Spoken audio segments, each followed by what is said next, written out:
a projection TV job today. Yeah, this is a classic. Look at that. Red, green, and blue. Look at this flyback transformer right here.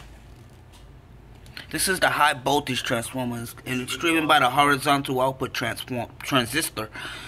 The main problem with this TV set was it had a vertical problem. Now, I needed to resolder the vertical output IC, and it's, you see that chip over there? That's the vertical output IC right there. That's what needed to be soldered because he didn't have no vertical, or the vertical wasn't right.